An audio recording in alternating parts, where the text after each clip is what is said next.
Hello and welcome to Global Review. I am Sachin Chaturvedi. We bring to you detailed analysis of what happened in the last week. We bring to you details in terms of not only the news that is there in papers and all across, but also beyond the news. But let's first have a look at the headlines.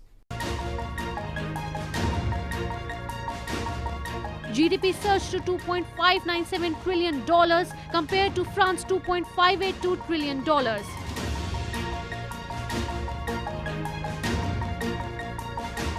Countries declare an end to war as new era of peace and friendship begins.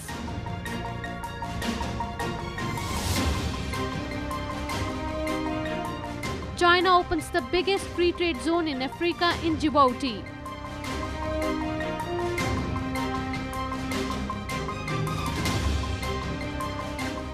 SAARC Development Fund plans cross-border e-commerce platform.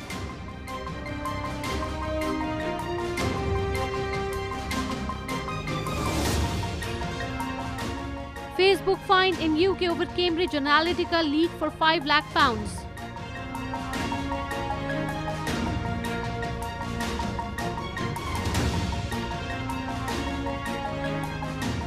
Australia prepares to ban Huawei from 5G project over security fears.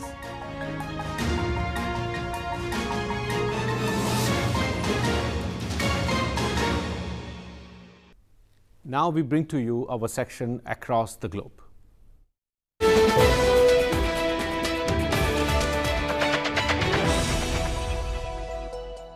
Today we have picked up one of the most important issues which is dominating all our news space these days. The idea of what Beijing is doing, what Washington is coming up with, and how European Union is responding to the challenges emanating out of White House. All this we have picked up in our research report. Let's have a look.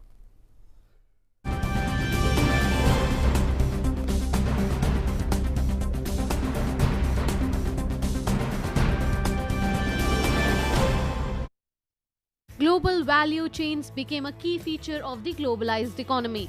With production increasingly fragmented and often distributed across national boundaries, success in international trade depends as much on a country's capacity to import as on its capacity to export. However, such growth patterns also led to increase in inequality both within the country and across countries. Economic crisis of 2008 and its after effects led many countries to look inwards and adopt protectionist measures. Imposition of high import duties and its reciprocation have given rise to the threat of trade wars.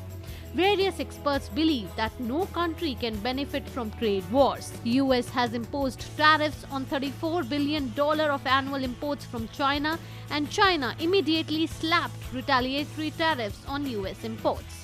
Historically, Smoot-Hawley Tariff Act of 1930 included about 20,000 products from various sectors for protection from external sectors.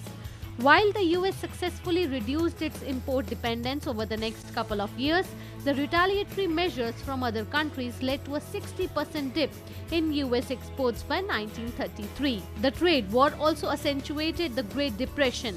In recent past, tensions have also risen between the two countries with regards to theft of intellectual property. Brexit, which is a textbook example of protectionism, will also have adverse effects on the UK economy and associated businesses.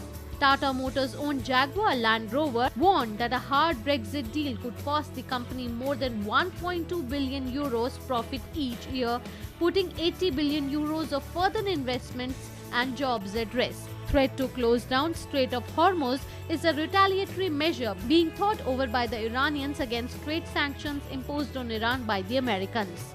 The geopolitical slugfest between US and Iran could see the strait closed down, which is world's busiest oil transit checkpoint. This translates to 30% of seaborne global oil exports every day, or 18.5 million barrels of oil every day.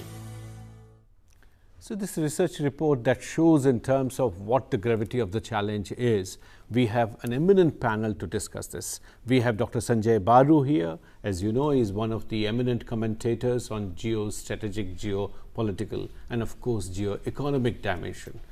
We have Professor Sriram Cholia with us, who teaches at OP Jindal University, and Mr. Manish Chan, who is a commentator on Africa and related global issues. Let me first turn to you, Dr. Sanjay Baru. How you look at this? Some people are saying it's trade war, some are saying we are far away, there is more barking and less of bite. What kind of situation you are seeing here? Well, certainly there is more bark than bite at the moment, but how we move into the future is not very clear. But I think one thing which I would like to emphasize is that a lot of the public attention generally across the world has been on President Trump and his manifesto for the election, America First, and as if this whole thing has been engineered in a sense by Trump and his supporters. But I think we have to understand that the support for this kind of an action goes far back in time. The United States signaled for the first time a unhappiness with the multilateral trading system when it reneged on the Doha development round. That was the first indication of a retreat from multilateralism. Then under President Obama, he took the initiative to create the Trans-Pacific Partnership and the Transatlantic Trade and Investment Partnership. All these were attempts at moving away from the multilateral system. The message is America created a system called GATT and then WTO. America is unhappy with this system, and therefore America wants to move away from this. And so I think it's actually quite unfair to blame President Trump alone, as a lot of people keep doing, including in the United States. I mean, there's a lot of hypocrisy coming out of Washington, where many analysts who are anti-Trump, anti-Republican, give the impression that somehow he's doing all of this. But if you look at the literature coming out of institutions like Brookings, Carnegie Endowment, Peterson Institute, I mean, all of them were defenders of TPP. They were defenders of TTIP. All of them were defenders of the stance America was taking in the Doha round.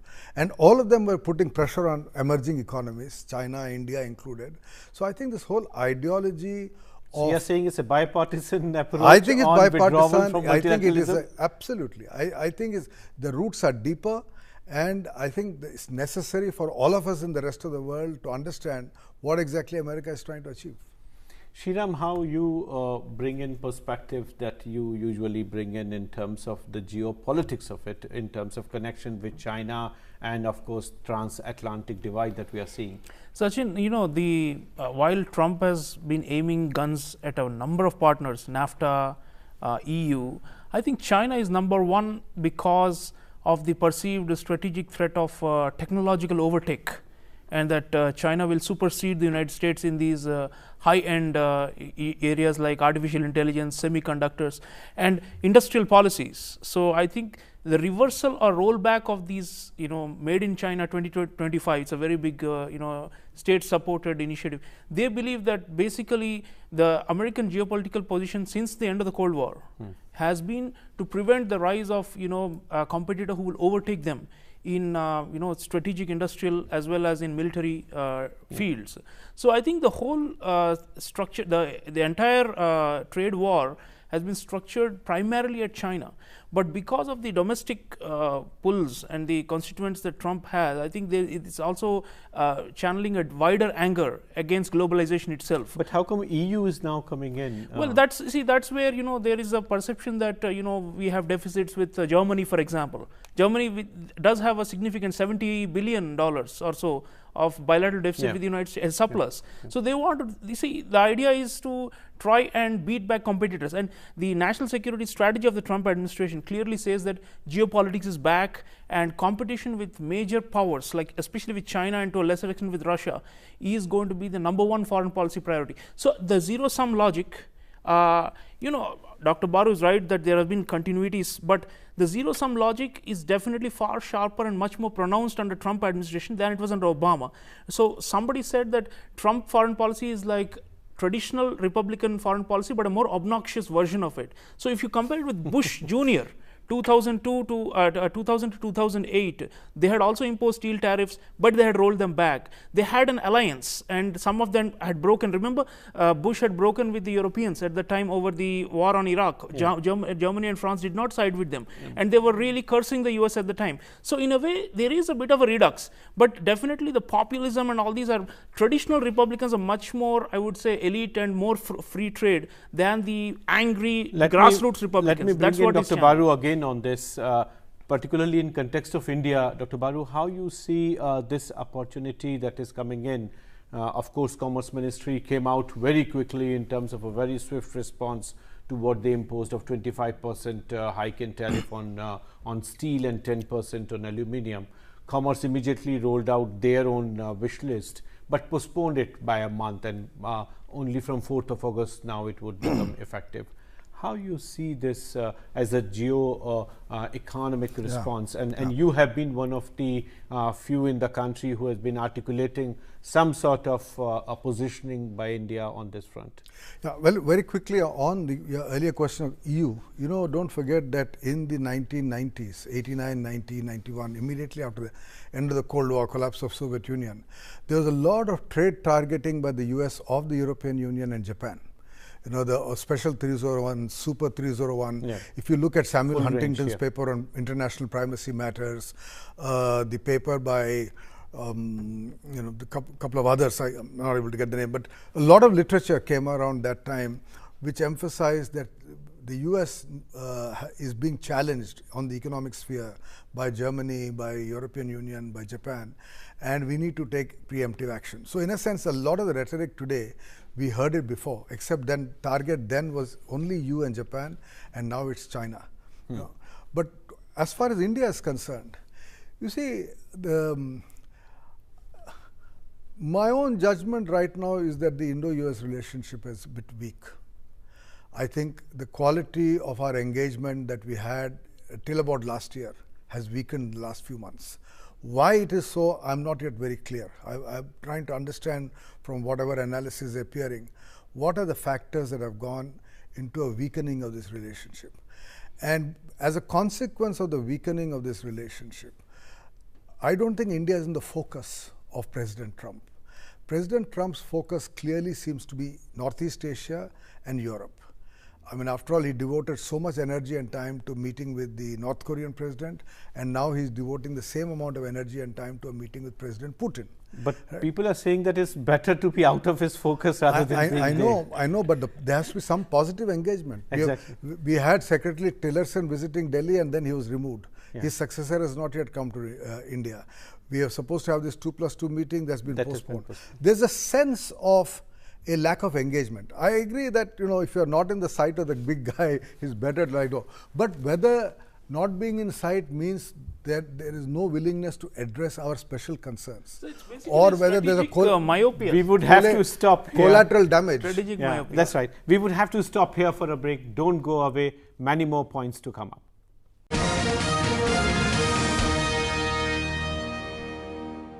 Welcome back. As you know, in this section, we bring to you an analysis which you do not see in news columns. We call this Beyond the News.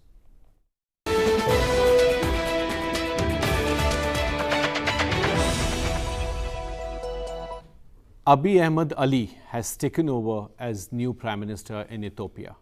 Extremely important measures he has taken in terms of bringing peace and industrial policy back in that part of the world.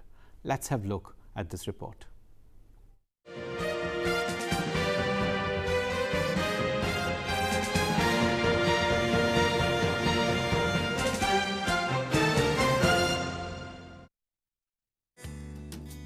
Abiy Ahmed Ali was sworn in as the 12th Prime Minister of Ethiopia on April 2, 2018. He took over from Haile Mariam Desalegn, whose Prime Minister saw sectarian violence and dwindling economy. Abiy Ahmed is being seen as a beacon of hope for democracy, not only in Ethiopia but also for the entire region. He has served in the military and rose to the rank of Lieutenant Colonel. He also took part in the UN peacekeeping mission to Rwanda. He was the founder and director of the country's Internet Security Agency between 2009 and 2012, after which he became the Minister for Science and Technology. Since coming to office, he has been rolling out one reform after the other with breathtaking speed. He freed thousands of political prisoners, lifted the state of emergency, admitted the regime used torture against political opponents in the past, and took steps to make peace with Eritrea. He also liberalized flagship state-controlled outfits, namely Ethiopia Airlines and the telecommunications sector, and took important steps to move the country away from a state-controlled economy. His peace outreach with Eritrea has come for special praise from the international community, as the country has fought a bloody border war in 1998 that left more than 80,000 people dead and hundreds of thousands displaced. UN-backed peace agreement in 2000 awarded the disputed border territories to Eritrea, but the deal was never implemented. Ahmad said Addis Ababa would accept and implement the agreement. However, observers point to the fact that similar leaders in other countries of Africa who rode on wave of reform and populism later turned towards dictatorial governance. Yoweri Museveni of Uganda, Meles Zenawi of Ethiopia, Isaias Afwerki of Eritrea, Paul Kagame of Rwanda have had dictatorial leanings. This rise of Ali is extremely important for whole of the region. It's important because he is talking about industrial policy, which we need extremely importantly in the whole part of that world.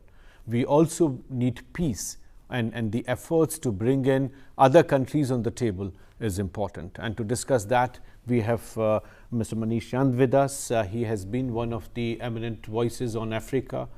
What do you see and how you look at this new development in Ethiopia? You see, Ethiopia is an unfolding success story. Even before Ali took over, it was touted as Sub-Saharan Africa's fastest growing economy. And the change of leadership has electrified and galvanized the nation. Like, he's emerged as a beacon of hope, a dynamic young man. He's 42-year-old.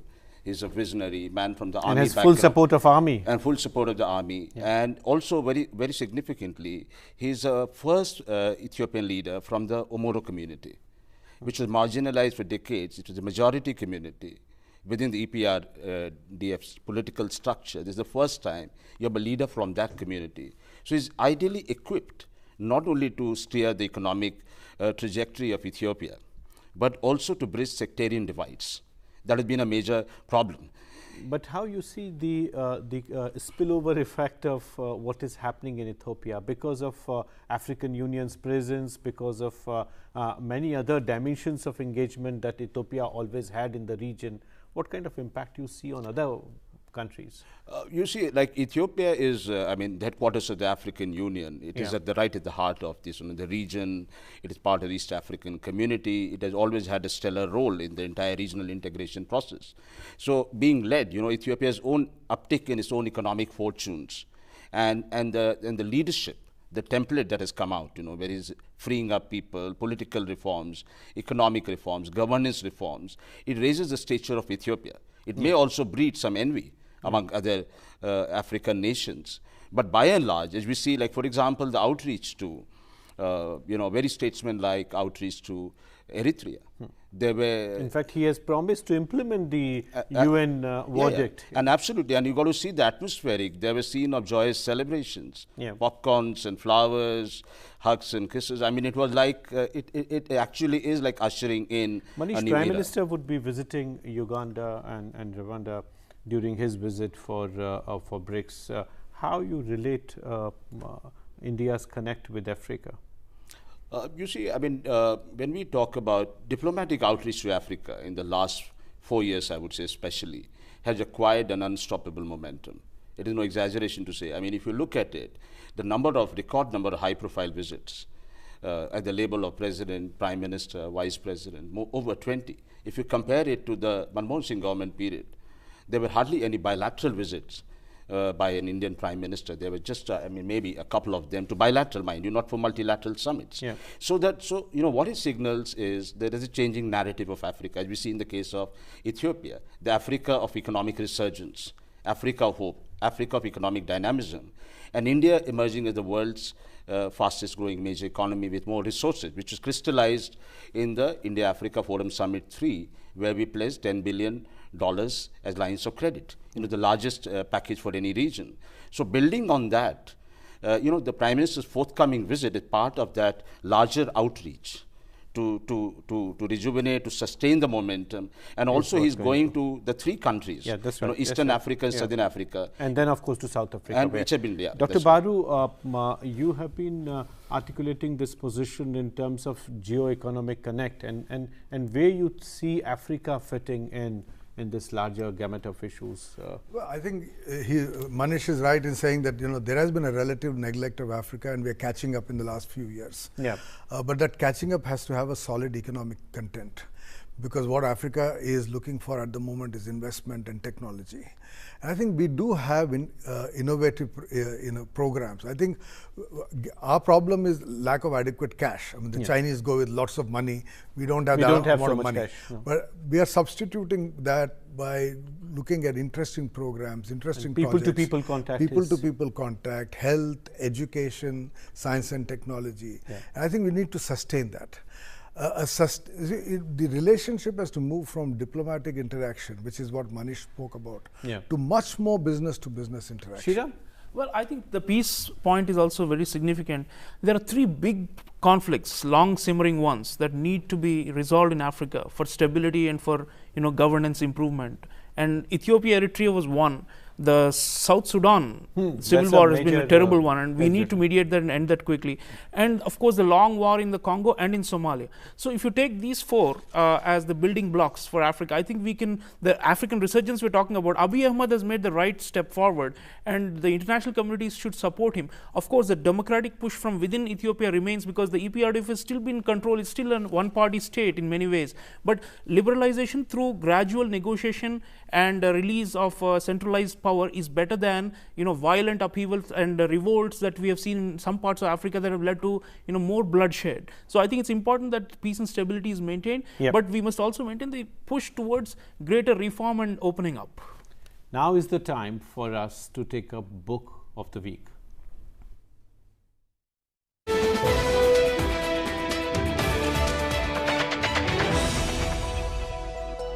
And today we are taking up this book from Morton Zevin, where he asks Africa why economists get it wrong. And this is one question which is extremely important for Africa, because so many policies have been introduced in last 50, 60 years that have failed Africa time and again. Endogeneity, as President Mandela emphasized, is important for Africa to evolve their own strategy. I would request Shriram and Manish both to speak. They have reviewed this book to speak on that. First, Manish. You see, this book, what it does is to deconstruct some of the cliches, stereotypes. I mean, it's a provocative book. It calls for, it talks about what economists get wrong, and it puts a spotlight on the very central problem when we look at Africa, because a lot of, it's also about perception of how Africa is seen. Africa was seen as largely a hopeless continent, as Economists famously put it on its cover in 2000, and a decade later, there was a stark U-turn. It was certainly a rising continent. So now what we have is the narrative of Africa is a cape of good hope. Shriram. Yeah. I think, Sachin, what the important point being made in this book is that the causation between institutional failure, bad governance, and poor economic performance could be the other way around as well. I mean, usually people say that, Africa has got these, big men who have been controlling everything, and which leads to resource crunch, which leads to tussles in the society, and which leads to breakdown of, and therefore there's no growth. But what he's saying is 1950s and 60s, actually, at the time of decolonization, if you look at economic history, Africa is actually growing. So and what I like most about this, Shriram, is that though the title very much says that why economists get it wrong, but the fact is that if you read the chapters, you find that they themselves conclude that there are no one-color economists. That's you right. find that people with developmental perspectives within economics profession are also contributing to the success stories. And it's a challenge with to that, the stereotypes. We would have to stop here. I must thank my panelists for extremely rich contributions. Please give us your comments and ideas, and we would bring them in our program. Thank you.